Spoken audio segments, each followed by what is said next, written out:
when you have a grace and a gift, use it.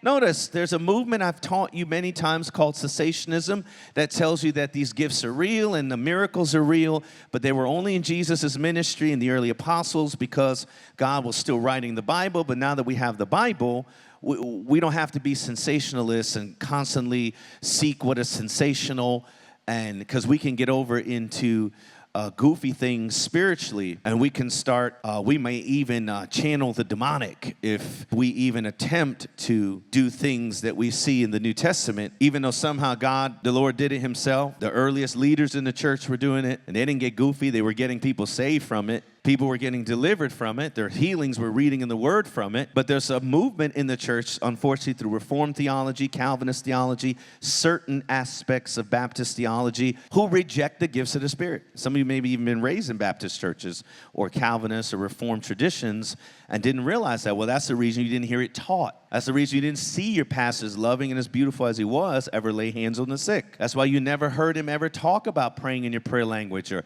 no matter how much good they've done in the community, you've never heard that, because the doctrine behind the scenes was they believe it was passed away. And the doctrine is called cessationism. But nowhere in the Bible is that taught. Matter of fact, you have a divine imperative here in the original Greek that says, when you have a grace and a gift, use it.